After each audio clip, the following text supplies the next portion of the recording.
Good? Anton, I appreciate you Absolutely. talking with me. Could you just say and spell your first and last name for me? That's cool. Anton Canady, Anton, Canady, Canady. How are you doing? Not so well, for real. I was trampled over at least by 40 people. So take it, if you can, what you remember from last night. What was it? You were just going out with friends, or? Yeah, it was a cousin of mine birthday party, and I think they did a great job at promoting it and getting everything together. I don't think it was their fault whatsoever. I think that the clubs did not want them guys to hire their own security, and they had security. And somehow, out of nowhere, we heard gunfire. And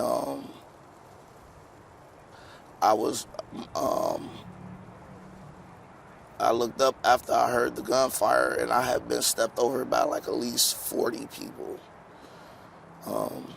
Got out the hospital with a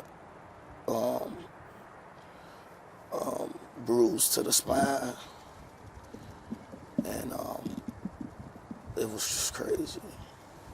Do you remember where were you compared to where this was all going down last night? Yeah, so I was close to the door, and the event was such an amazing event. I don't think it, like I said, I don't think it was anybody's fault. I think that somehow somebody got in with a weapon, and when I heard it go off, the first thing I was thinking of is, get my family to safety, and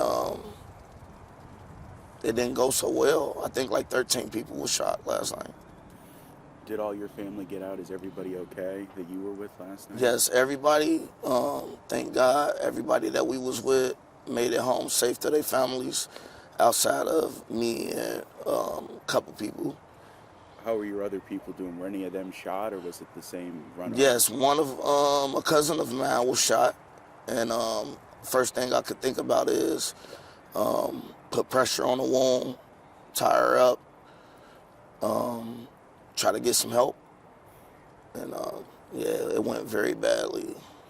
Did it sound like it was like an automatic weapon or something, or what was it for that many people to be? Yeah, man, it sounded like an automatic weapon.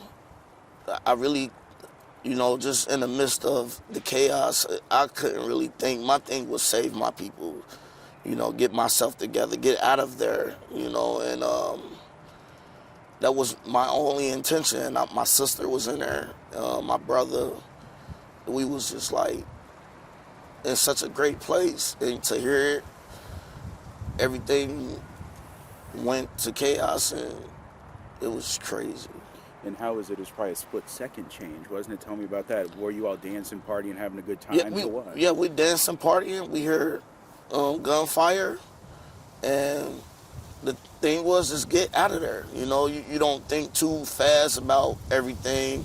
I tried to get out of there. We fell.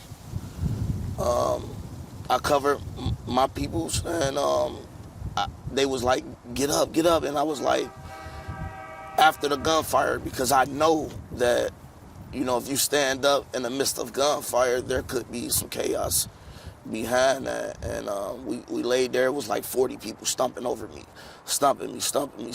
And I even couldn't get up if I wanted to. When I talked to you this morning, you said you were at the hospital. What did they tell you, and how are you doing?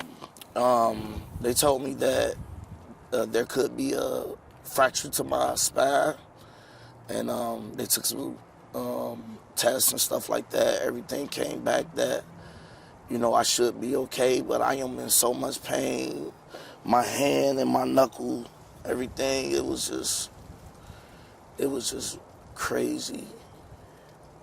Can we not have fun anymore? What is going on? I think, we can choose from having 3 yards. You can have your own yard, you can have a prison yard, or you can have a graveyard. And I think we just are making the wrong decisions on which yards we want. I think there is no more thought process going into what we're trying to accomplish in life. I think it's just the average age of a grandmother is like 40 years old now. So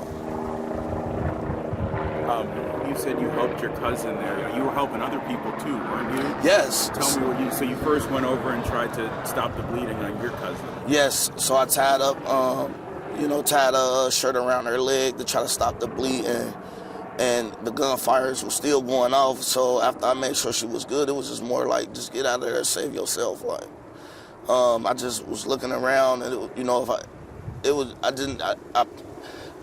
don't want to say panic, like, because I'm from an area where gunfire is just like kind of the norm, and I hate it. But I didn't panic. I just was more like I went into survival mode, maybe. Must have been a horrifying scene, man. Yeah, it was horrifying, man. It was just, seeing these promoters put together such a wonderful event, to have it ended like that was just crazy. I don't think it's none of the promoters' fault. I don't believe that. I believe that it was like security may have not been on their team as well as they should have been. For people that are hearing about this tonight, what's the biggest thing you want them to know? Unfortunately, we live in a dangerous society. You can be at a movie theater and things can happen. So just stay safe, and hopefully, like, we can come together and try to figure something out for upcoming events and stuff like that. Like, hopefully we can come together and put something together, and we can create some kind of ceasefire in our neighborhoods where we can try to save what we got left. How important is it to track down whoever did this? You know what? I can't really say how important that is because I'm alive. The important thing was just living, to being able to see my children, once all this stuff was over. It's very important that I guess that they find whoever did it, but my thing was just living, man. I really can't say that that's not even my place to look for judgment out of nobody. It just hurts, just being in your community and stuff like that. It's just weird. How's your cousin doing? I haven't had a chance to speak to her, but her family is in my prayers, and we hope that everything work out. Is there anything else you wanted to say that I didn't ask you about? No, not for real. Appreciate you, brother. Absolutely. I didn't really have the words this evening. It's just so chaotic in this community. I got you. Hey, do you have to do any follow-ups with the doctor? Can you get a 2-shot for me, Justin? Or do you have to go see any follow-up with that? Yeah, I have to follow up with a doctor, and I'm hoping that I'll be okay and stuff like that. But I do the club owners who allowed this thing to happen. I want answers, and I will be seeking answers for that. I'm not seeking answers for who did it. I'm seeking answers for why did it happen. How many of your people were there with you? You said it's a birthday party. It was so many of my family members. My mother was there. Can you imagine? And my daughter was there, and a lot of my family members was there in the midst of this chaos, and it was just, I just wanted us to be safe. And when you hear gunfire just go off like that, there's nothing you can do but survive, I guess. So I went into survival instincts and just trying to make it out, and just be safe. And it was horrifying. Do you need anything else? You good, brother? Thinking about